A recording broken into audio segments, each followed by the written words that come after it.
Good morning everyone.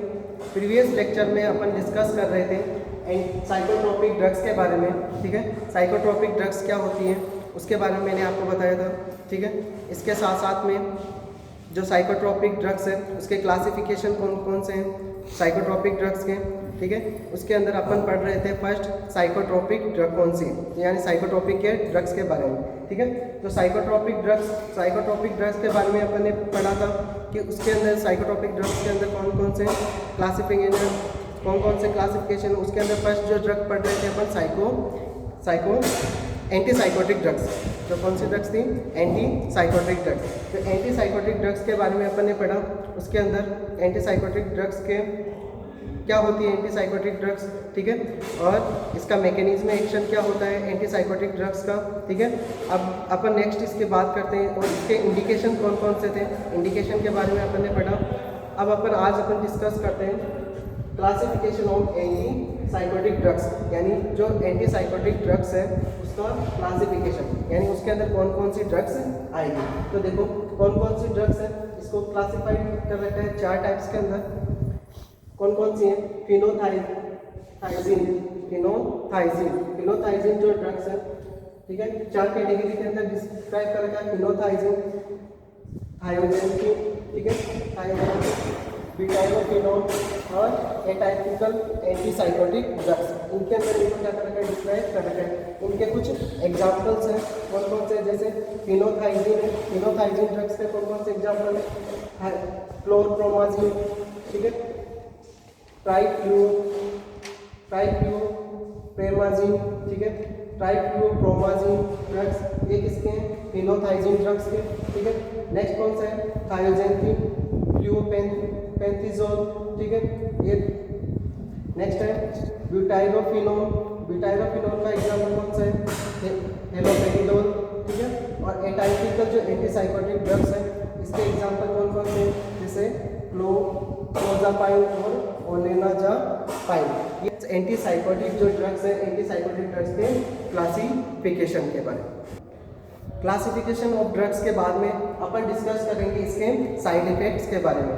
ठीक है, यानी जो एंटीसाइकोटिक ड्रग्स है उसके कौन कौन से साइड इफेक्ट्स आते हैं। ठीक है, तो मेनली जो अपन को जो एंटीसाइकोटिक ड्रग्स है उनके जो मेनली 3 साइड इफेक्ट्स है आपको देखने को मिलेगा। ठीक है, कौन सा एक्स्ट्रा पायरामिडल सिम्टम्स है वो क्या होंगे आपको देखने को मिलेंगे।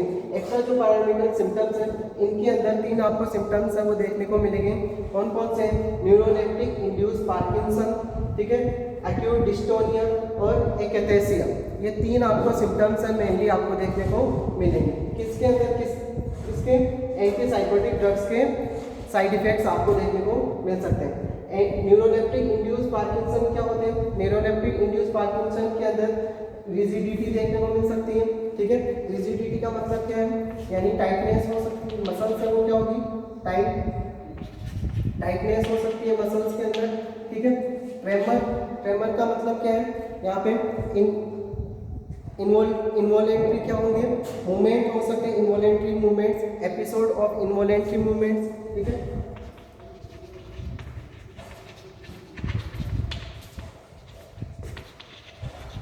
इनवॉलेंट्री मूवमेंट्स हो सकते हैं, एपिसोड्स आ सकते हैं इनवॉलेंट्री मूवमेंट को। ट्रेमर और ब्रेडिकाइनेसिया भी आपको देखने को मिल सकता है। Slowness of movement,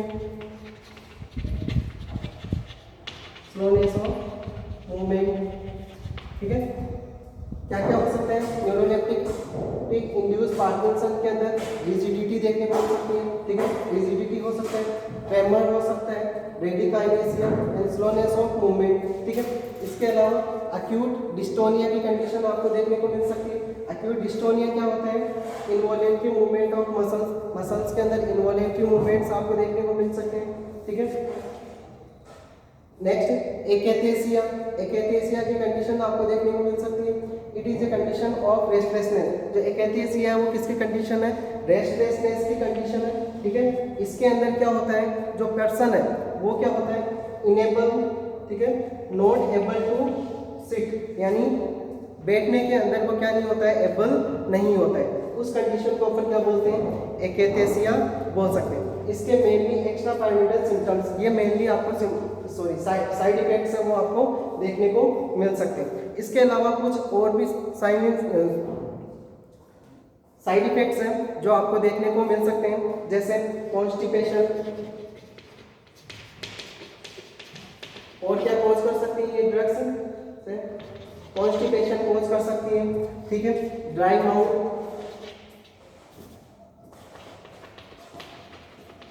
dry mouth हो सकता है, ठीक है। यूरिनरी रिटेंशन हो सकता है,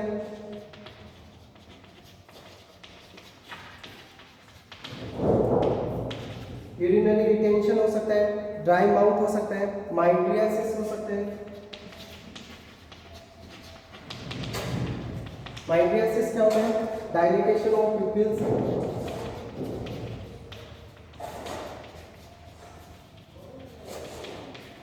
प्यूपिल्स का क्या हो सकता है? डायलिटेशन, ठीक है। उसे क्या बोलेंगे? माइड्रियासिस की कंडीशन, यूरिनरी रिटेंशन की कंडीशन, ड्राई माउथ, कॉन्स्टिपेशन की कंडीशन, ठीक है। इसके अलावा इम्पोर्टेंस,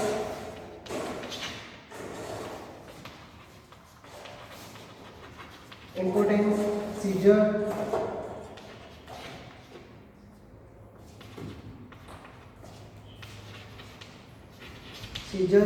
इम्पोर्टेंस, सीजर, ठीक है। सेडेशन,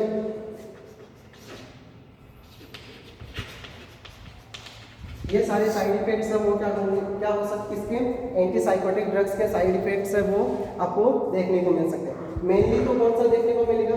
एक्स्ट्रा पायरामिडल सिम्टम्स, जिसके अंदर कौन कौन से सिम्टम्स देखने को मिल सकते हैं? न्यूरोलेप्टिक इंड्यूस पार्किंसन, जिसके अंदर ये 3 कैरेक्टरिस्टिक्स है इसके, ठीक है। जिसके अंदर रिजिडिटी होता है, ट्रेमर होता है और ब्रेडिकाइनेसिया हो सकता है। रिजिडिटी का मतलब क्या है? टाइटनेस हो सकती है, ठीक है। और tremor, episode of involuntary movements, यानी इनवॉलंटरी मूवमेंट्स के एपिसोड आ सकते हैं, ठीक है। ब्रेडिकाइनेसिया यानी स्लोनेस ऑफ मूवमेंट, ठीक है। जो बॉडी के मूवमेंट्स हैं वो कैसे हो जाएंगे? स्लो हो जाएंगे, ब्रेडिकाइनेसिया। एक्यूट डिस्टोनिया की कंडीशन आपको देखने को मिल सकती है। इनवॉलेंट्री मूवमेंट ऑफ मसल्स के अंदर इनवॉलेंट्री मूवमेंट्स होंगे, ठीक है। एकेथेसिया की कंडीशन आपको देखने को मिल सकती है। एकेथेसिया क्या है? एक रेस्टलेसनेस की कंडीशन है। इसके अंदर पेशेंट क्या नहीं होता है? एबल नहीं होता है। किसके अंदर?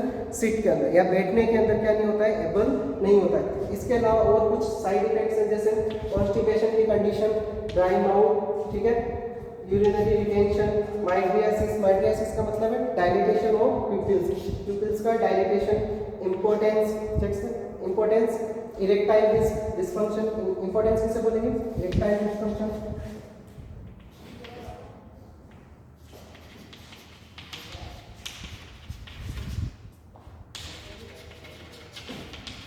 इरेक्टाइल डिस्फंक्शन की कंडीशन, सीजर आ सकते हैं और सेडेशन।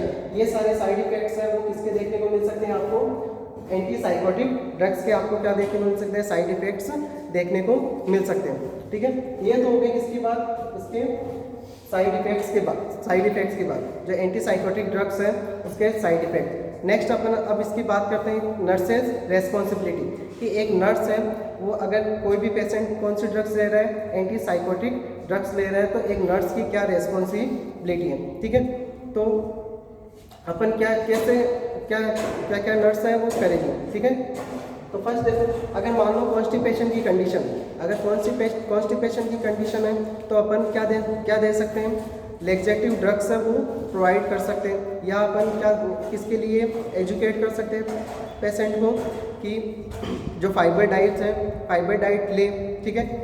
कंटिन्यू फाइबर डाइट के लिए बोल सकते हैं। इसके अलावा अपन बोल सकते हैं अगर कोई भी पर्सन क्या कर रहा है? एंटीसाइकोटिक ड्रग्स अगर ले रहे हैं, ठीक है, तो उसको अपन ड्राइविंग करने के लिए, ठीक है, और ड्राइविंग करने के लिए अपन क्या करेंगे? या कोई भी मशीनरी फंक्शन करने के लिए अपन उसको क्या करेंगे?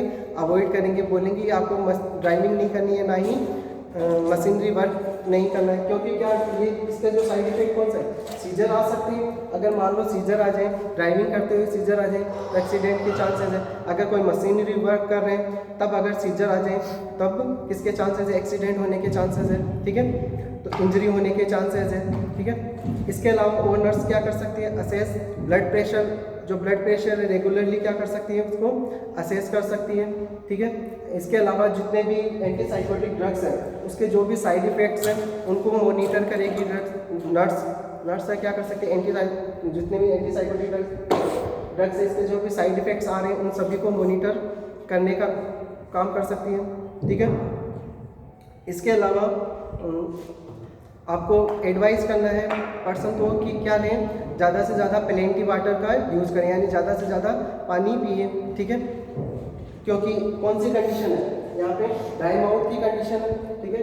ड्राई माउथ की कंडीशन है तो इसके अंदर आपको पेशेंट को एडवाइस करना है कि क्या करें, ज़्यादा से ज़्यादा प्लेंटी वाटर लें। प्लेंटी वाटर का मतलब क्या है, खूब सारा क्या करें, पानी पिए, ठीक है। इसके अलावा और अपन जैसे अगर कोई भी पर्सन अगर एंटीसाइकोटिक ड्रग्स अगर क्या कर रहा है, यूज़ ले रहा है, ठीक है, तो उसको आपको किससे प्रिवेंट करना है, फोटो सेंसिटिविटी से प्रिवेंट करने के लिए, फोटो सेंसिटिविटी से बचने के लिए बोल सकते हैं। क्योंकि फोटो सेंसिटिविटी क्या होती है, इसके अंदर क्या होता है, अगर कोई भी पर्सन एंटीसाइकोटिक ड्रग्स यूज़ में ले रहे हैं, ठीक है, अगर वो सनलाइट के अगर कॉन्टेक्ट में आ रहा है तो उसकी स्किन के ऊपर रेसेस बन सकते हैं, ठीक है, रेसेस बन सकते हैं, पेन हो सकता है, ठीक है, ऐसी कंडीशंस, रेडनेस हो सकती है, इन्फ्लामेशन की कंडीशन हो सकती है, स्वेलिंग आ सकती है, ठीक है। अगर ऐसी फोटो सेंसिटिविटी की कंडीशन आपको देखने को मिल सकती है, तो इन सभी के बारे में क्या करना है, उसके फैमिली मेम्बर को बताना है और पेशेंट को बताना है। ये था पूरा antipsychotic drugs topic. Thank you.